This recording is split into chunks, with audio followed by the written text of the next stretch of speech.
I'm Craig Kenneth, a relationship coach and a psychotherapist. Every relationship is different and every breakup is different.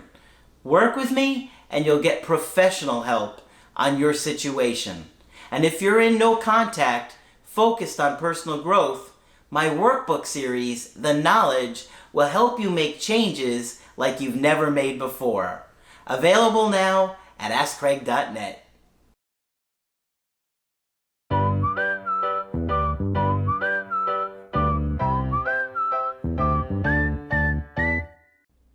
Hi there, I'm Coach Craig Kenneth. And I'm Coach Victoria. And in this video, we're going to be talking to you about the space of no contact feels wrong.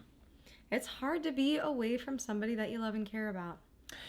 Yeah, no contact is like the last thing we want to do in a breakup. Everything inside of us says, fix this, repair this, reconnect this, tell them how much we care. And honestly, it often makes the situation worse. Right? But going into no contact and staying with no contact can feel wrong for you. I totally understand. I mean, I didn't want to do it. I mean, I think that's why a lot of you guys will listen to these other coaches that tell you not to do no contact because that's the answer you're, quote unquote, hoping to hear. That texting them or sending them a clean slate message or a good reminder thing, whatever, that you think is going to work. But unfortunately, in my experience, it usually gets ignored or makes the situation worse. Right. So it's hard, and it's something that has to be a conscious choice, right? To say, I'm going to create this space between me and this person I've been very connected with, sometimes for years. Sometimes the two of you have bonded on such a level. There has been investment there, emotional investment. So it can be really, really challenging. Yeah. And some days are better than others. Some days you feel like, okay, yes, I can do no contact. This feels okay. I'm doing my own thing. And then other days you're hit with all the memories. You're just wanting to see them in person and be alongside them, give them a hug. It's hard. Yep. You could get triggered by something small. Maybe they just changed their profile picture on social media, and next thing you know, your anxiety level's through the roof. They've moved on. They're never going to think about me again. It's over. It's awful. But we also tell you, don't ignore somebody when they reach out, right? So all we're really looking for is for them to make some kind of effort to connect with you. So that's also important to consider because we're not really asking them for much. Some coaches will say, ignore them unless it's something significant. But there's a big risk in that because they have their own issues with rejection and abandonment. And so if they make a bid to connect with you, like I missed the cat, which is often the reason they reach out, or quote unquote the reason, and you ignore that, then they may not reach out again. Right. So we don't like to teach it in ways of being a game. We try and teach you to be like a healthy adult. It's not easy, right? Somebody just said to me a couple nights ago, adulting isn't easy. That's true. It is challenging. And for some of us more than others, because a lot of you guys grew up in homes where there wasn't any healthy parents and a lot of maybe arguing, emotional abuse, maybe physical abuse. So you don't even know what it looks like. Yeah. So today we've got a really nice email. And this is from a woman that I've done probably, I think, 4 coachings with and maybe a couple of email coachings with. And you also did 1 or 2 coachings with her as well. Yeah, I did a couple. And, she took a while to send this email because for her, a success story in her heart, I think, was really getting back with her person. And she's gone through a lot. She's worked really, really hard on herself, and I'm so proud of her. She's really great, so easy to talk to, and I'm glad to see that she's doing better, but I know this has been a really, really big struggle for her. Oh, yeah. So let me read her email. She said, I've watched your channel intently for several years with one person in mind, my ex. We had a bit of a rocky relationship history, up and down, push and pull. I came to your channel the first time we started experiencing issues and felt so much comfort in learning about attachment styles and absorbed as much information as I could in order to understand my situation. And she did. Mm-hmm. She was I know she's doing the creative healing course. She's been working really hard. I think she's done the workbooks too. Mm-hmm. She's been in therapy. I mean, this woman is working really hard. Oh, yeah. Oh, yeah. She's really trying to understand what's going on. And the thing that spoke to me the most just in our conversations together was just the amount of love and care that she had for this person. And that will drive you to do anything. Yeah. Man, when we love a person and we're in a situation like this, a breakup, we want to understand. We want to know, where did this come from? How did we end up like this? Yeah. You care, and it drives you to learn. She had a really big heart. Mm-hmm. Really, really sweet person. I know it was tough because she was crying on the few of our calls. You know, it was really tough for her. I poured so much time and energy into understanding what could have been going on, and came to believe that if I could just understand things, I could be the best partner possible if he would only give me a chance. And you can see how much she wants it and how much she wants to make this work. But in this particular situation, and I don't remember how much she gave about that situation in this email, because she rewrote the email for us, but he had a lot of issues, right? He's struggling with some very serious issues. I don't want to get into too much detail because I don't remember what she asked me to reveal or not reveal, but it was on his end, not her end, right? We eventually entered an official relationship, and it felt like everything I wanted and had waited for. I thought I had found my person. I loved him deeply and wholeheartedly. I still do, and probably a large part of me always will. You see how hard it is for her to let go of this guy. He ended the relationship after some struggles with his mental health that were making it hard for him to give to the relationship. I was completely shattered and devastated. I was willing to do whatever it took to stay together. And she's right. I mean, this woman would have sacrificed her feelings, her needs, and done anything to make it work with this guy. Oh, yeah. Right? As of writing this, it has been over a year since our breakup, and it has only been in the last month that I have felt some peace with my situation. I am making slow progress in my healing, but my grief has been very heavy. I've experienced conflicting, complicated feelings all at once: confusion, anger, deep sadness, frustration, and more. Yeah, this has been really tough. And his birthday came up recently, and I did a call with her because she was like, I really want to reach out. And so she wanted to talk about it. So we talked about everything and the different options. Like if you do reach out, what could happen? We ran through all the different scenarios of what could happen. But ultimately, I remember suggesting not, because her last attempt to reach out to him, he had ignored her.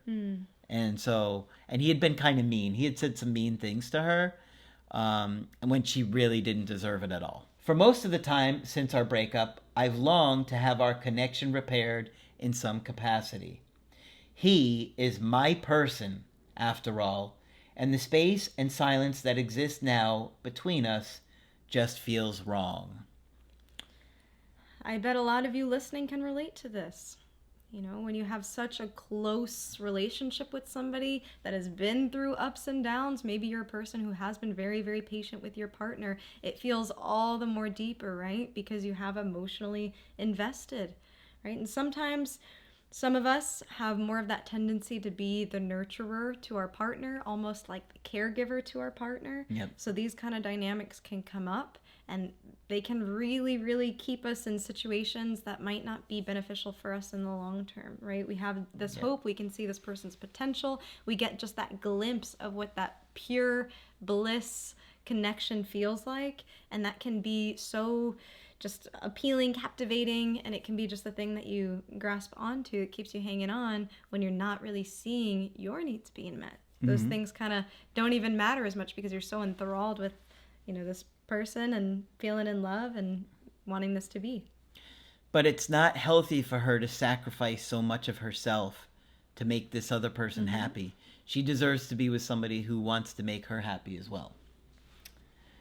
She goes on to say, I have read so many books, bought your creative healing course, listened to podcasts, done several coachings with both of you and Victoria, and one with Margaret a few years back, done a ton of therapy, and she put that in caps, and have a truly incredible group of friends and family who have remained steadfast, loving, and supportive as I've rebuilt my self-esteem and brought myself back to life.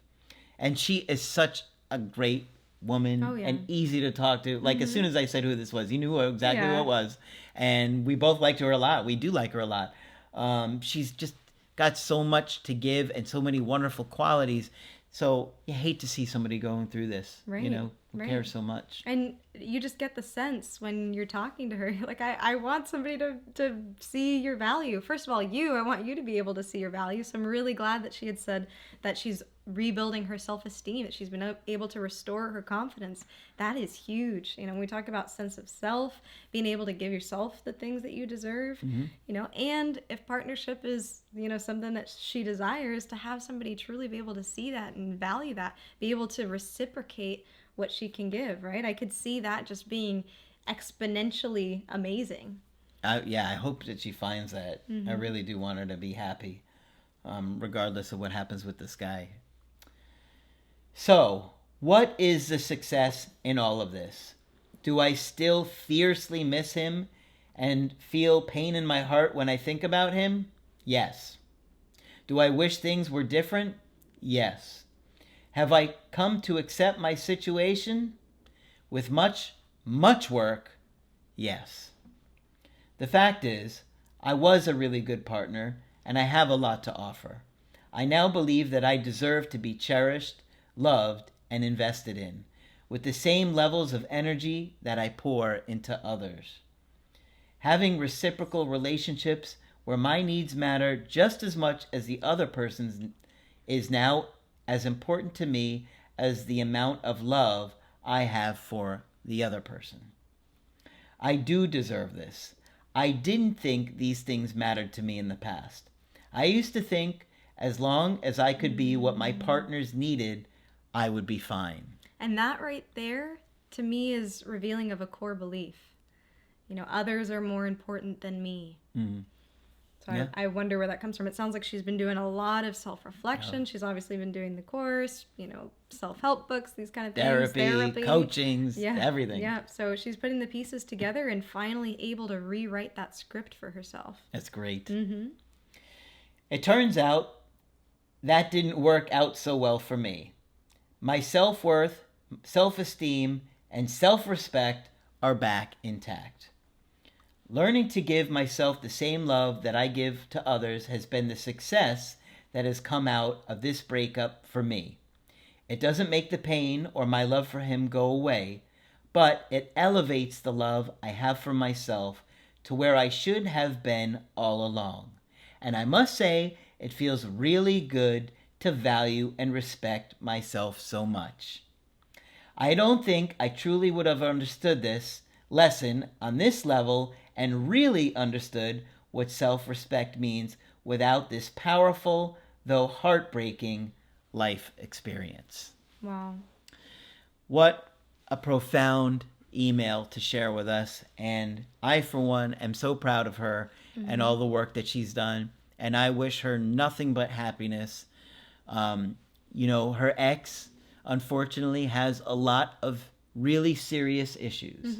Without getting specific, but we're talking really serious issues. And, she wasn't the problem here. And I'm sure in many ways she blamed herself for a long time, but it sounds like she's finally seeing the truth more clearly. And, I know that even on his birthday, she wanted to reach out. She wanted to connect.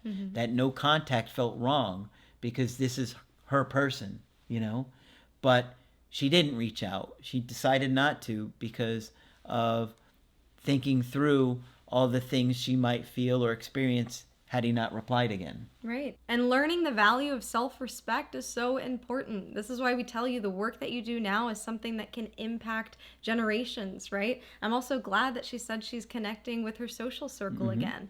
This is the kind of work that inspires others, right? When you see somebody be able to work through this kind of stuff and you see them come out of it just with a stronger sense of self, being able to understand their worth in the world, it's inspiring.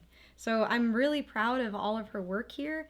And I know many of you might say, well, what's the success here? She didn't get back with her ex. She's just saying she fell in love with herself. Like, what's the big deal? I want to know the tricks of the trade. I want to know how to get my ex back. That's all I care about. You know, you're missing the point. If that's your thoughts on this video so far, you're missing the point. Here, she's talking about being satisfied, being fulfilled with being able to see her own value. Not saying that she doesn't love her ex, right? But saying, I can love somebody, this relationship could not be aligned with where I'm going, and that is okay. I love myself enough to say that that's okay. You know, and one thing that I think is amazing that can happen through breakups is that you start to really enjoy caring for yourself. There's almost like this peace that comes from it.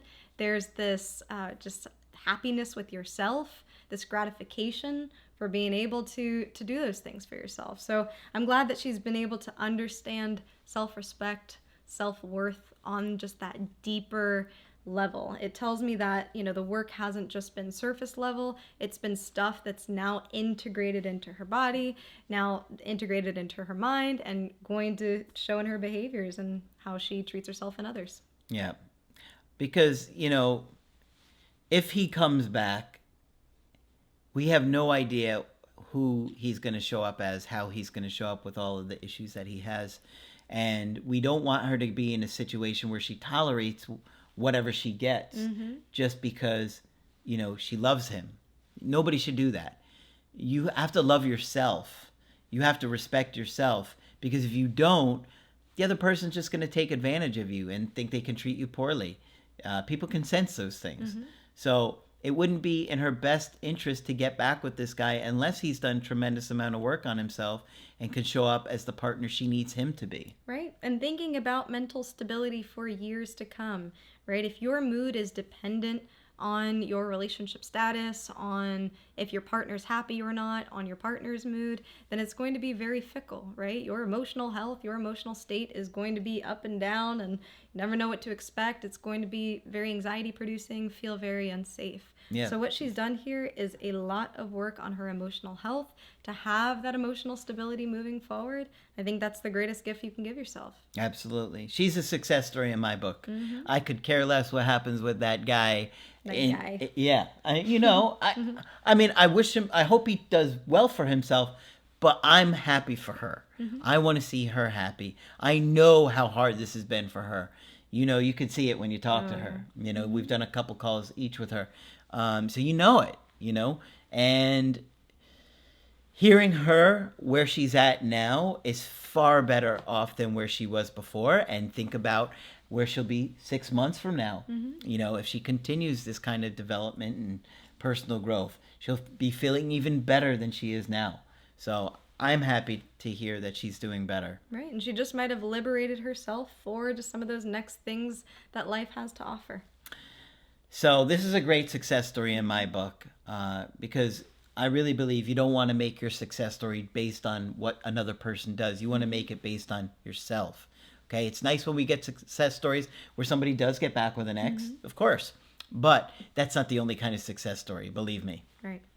All right, so hopefully this one's been helpful to you. And of course, if you want to get our help personally, you could do that on my website, askcraig.net. I do email coaching and I do Zoom calls. Coach Victoria is also available for Zoom calls. I'm here whenever you'd like to chat. Just click on her name on the top of the website to schedule with her. But that's it for this video. I'm Coach Craig Kenneth. And I'm Coach Victoria. And we will talk with you soon.